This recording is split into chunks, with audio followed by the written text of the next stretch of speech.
So there was a really great article on The Guardian by Barney Ronay about Liverpool, and I just wanted to talk about it for a second because the headline reads, "It's unfair to blame Liverpool for being the best team. That's how you win titles." And when he broke it down in the article, I thought it alluded to something which was much, much bigger for Liverpool, and a key moment in Liverpool's title tilt is right now. It was that Everton game, it is going into the weekend, and it is showing that there is an element of consistency in the league that is maybe harder to chart or is harder to acknowledge in knockout football, because knockout football, by the very nature of it, is either binary, you win or you lose, you're in or you're out. And that's a very different feeling to the feeling that Liverpool have had this season. And I think a lot of people have told Liverpool's story pretty badly, broadly, mainly because I think, again, Liverpool have found themselves under Michael Edwards, under Richard Hughes, even just a little bit ahead of the curve. And or slightly zigging when everyone else is zagging, and therefore able to approach things in a different way, which makes it very difficult to analyse from the outside when you're not watching Liverpool on a weekly basis, when you are covering other teams, when maybe you're a fan that goes to every other game, so you don't watch all of Liverpool's games or all of Liverpool's highlights. You don't necessarily know what is going on with this quite adaptable, confusing team for a lot of people. And broadly, the article's right? Like, Liverpool have been very good this season, especially in the league. There's been an element of consistency, which has gotten them number one in so many of the charts, which has made them so consistent, not only in defending the goal, but also scoring goals. And those repeatable elements, sometimes they go a little bit under the radar, right? Because, so for instance, last night, Jota's goal it was a repeatable Jota element, but all the other things that went into it are really important. Like, for instance, just the system that's got us there in the first place. The smart reading of the game from Luis Diaz, knowing what the offside rule literally is, and then being there as a kind of a piece to play off. It was almost Bobby Firmino-esque in the way that Luis Diaz played last night. And again, in tight games, which is what Jurgen Klopp, but also Arne Slot would have wanted to avoid, Liverpool look to control. They look to put the opposition on the back foot, and then they look to exploit moments of individual brilliance, like they did with Jota, like they did with Diaz with a little flick, or like they've done with Mo Salah very consistently this season, which is why people have criticised him so roundly, who aren't fans of his. And they essentially show, like, hey, you're this position in the table because your repeatable system doesn't match ours, and we're at this point in the table because our repeatable system is one for success, is one that's coached really well, is one that relies on, yes, moments of individual brilliance and getting us into those areas for individual brilliance. That's modern football, just overall. But it's also just football in general. Like, if you've got an individually brilliant player, you're going to play to their strengths. And what's weird about it is people are getting angry, or people are getting resentful, or, I've seen it all over social media. You can see Arsenal fans, Man City fans, Manchester United fans trying to go, well, it's a boring season. Well, this team dropped away. Why does that responsibility sit on Liverpool? Liverpool running to a 12-point lead at one point this season, maybe even more at different points, has seen them, instead of lauded, criticised. And it's, I don't think that Liverpool should bear all of that responsibility for essentially being a very consistent side. It doesn't mean that they're by far the best team that have ever played the Premier League. But I think a lot of people have this expectation now that if you're not setting generational records, which by the way Mo Salah is, but if your entire team isn't setting generational records, if you aren't being something that's so radically improved on the past, then somehow you're not an improvement, you're just part of everyone else, and you were just sort of lucky to win the league this season. It's not the way it works. It's also not the way that Liverpool have been. And Barney Ronay sort of broke it down a little bit further down. He spoke about that Everton game. He spoke about Everton defending doggedly, aggressively, but also defending with great skill. And the skill for Liverpool, and the skill specifically for Arne Slot, is to work out the way to break them down. They didn't do it in the Carabao Cup final until it was too late. That team didn't really work things out on the field, and the on-field leaders, the on-field thinkers weren't quite at the races on that day.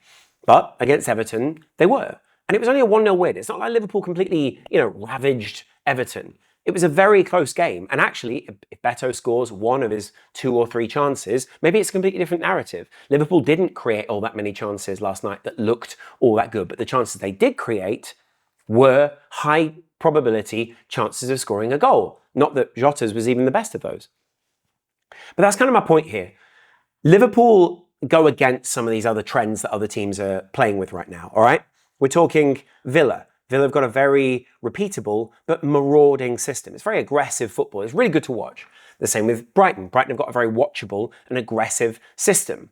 Bournemouth. There are a series of identities that I could name in here, which is why people say the season is boring. It's because that mulch of middle teams have been very good. They've been of a very high standard. And Liverpool negating their best properties and then going on to win the game is, well, frankly, it's more Paisley-esque than it is like Klopp.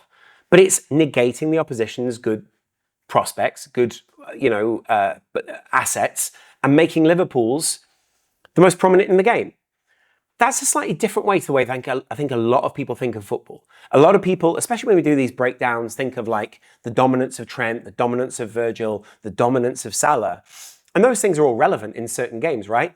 But broadly, can you really blame Liverpool for being very good at managing games, for controlling games? It's exactly the word that Slot used when he came in at Liverpool. It's exactly the function that he wants to create within his team. And really, broadly, he should be congratulated for creating that on a consistent basis within a league, within his first season in arguably one of the hardest leagues, if not the hardest league in Europe. And, I'll read this to you. This has been a genuinely odd, slow bicycle race of a Premier League season, and not for the reasons that are the most commonly repeated. At Anfield, Liverpool took the most significant of their many final steps towards the title here with an arm's length 1-0 defeat of a limited Everton. Yes, Everton were limited, so we can acknowledge that. I've got to also admit, I think Everton played pretty well last night, so this limited side still played a very high standard of football. Being limited in the Premier League, especially in comparison to Liverpool, is very different. But it was also a game that seemed to capture the key points of their title-bound season. And again, I think I've made some of these points here, but yeah, has any other team ever been so roundly blamed for how mediocre everyone else is? It is a really strange dynamic. Stop winning the league so easily. Make everyone else better. Find some jeopardy for us. Everton came here to defend, violently at times, but skillfully too. And Liverpool found a way to win. And in the process, embodied the other key feature of their season. They did enough here, were smart, persistent, and well prepared. This is something that we've been repeating on this channel time after time after time. Smart, consistent, persistent, and well prepared. That's the way that Liverpool are this season. It's the way that the best teams in the league have been. It's the way that City have been. It's the way that Arsenal have been when they pushed them. It's the way that Liverpool have been when they pushed them, right? With Man City in a state of convulsion, it was clear pretty early on in the piece, in the Premier League season, that this would be the way to win the league. Arsenal's lack of consistency, and these are cumulative wins here, by the way. Liverpool will have injuries. They will have players who fall away. Trent's out right now. Bradley's out right. Alisson's got his concussion. There are multiple players who are out. Darwin's not performing to his very best. Cody Gakpo's not getting on the field as much as he would probably want. Contract talks, outside influences. All of these things are big push and pull factors on Liverpool's season, but they've managed to keep that ship relatively balanced. And that is a big, and I mean it, a big plus for us. Being able to balance out a ship, which is, going through a storm, that's part of the skill. And just because you don't see it during those 90 minutes, but by the way, you see the end product of it, you see almost the symptoms of some of these bigger issues, doesn't mean that they don't exist, and doesn't mean that on a day-to-day basis there aren't really consistent, very talented people trying to do really talented things and really important things for Liverpool. Fasten down contracts, change the way that we play, make sure that Liverpool play in a certain fashion which can beat everyone else. Be smart, be ahead of the curve, be looking at other players who can come in. Put out smoke screens out there, be a PR team. But also, the big thing they've done is actually not say all that much this season. Slot is not a manager who is like Jurgen Klopp, who likes to lecture in the same way, who has a lot of these thoughts which make him so enigmatic, which make him so charismatic. He is still all of those things. But of course, he's not the same kind of orator that Jurgen Klopp was. Makes it a lot less bombastic when you get into those press conferences. A few people have almost been angry because, again, Slot has said some quite honest, not very obtuse things, and basically just evaluated games as he's seen them, and broadly been relatively humble, another theme of this season.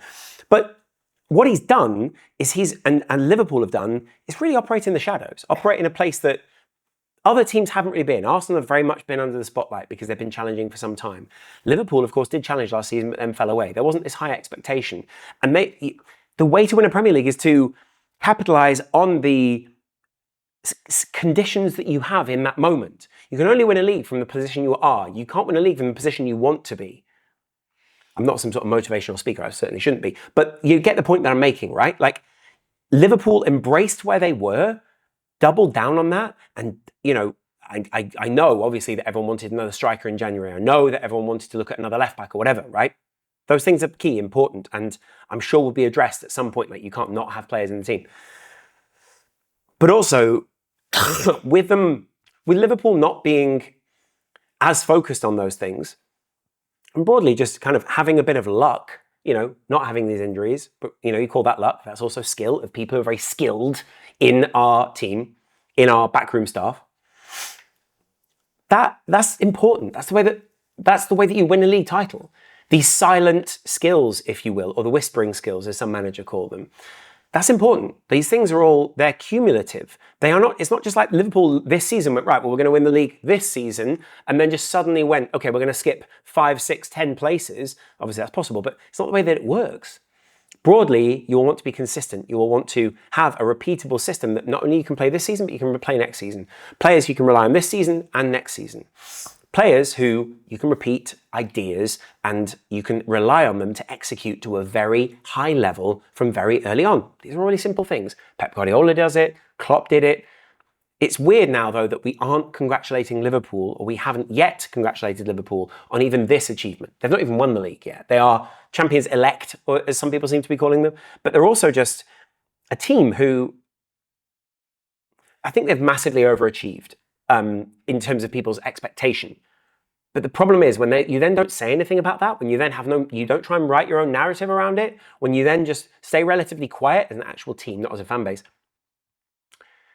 people just apply ideas to you and they just go, oh, this is the way this is working, this is the way this is working, and that's why that works like that, because, well, they've not said anything, so we'll free associate about what Liverpool really are because we don't know. That, I think, is fed into the good that has happened this season for Liverpool. The unknowability of what Slot has done has actually been a really big plus for us. On top of that, brilliant individual skill, grit, like all the things that you would traditionally want from a title team. But it's this one specific detail that I think has really, it stood out to me this year from just watching games week in, week out. It's been really enjoyable to watch. Let me know what you guys have enjoyed most this season. Hit the Patreon, hit the Discord, and if you guys really appreciate what we do, I'd appreciate if you can put a super chat in there, or you can contribute through our Patreon. I'll chat to you guys in a while. Much love. Bye.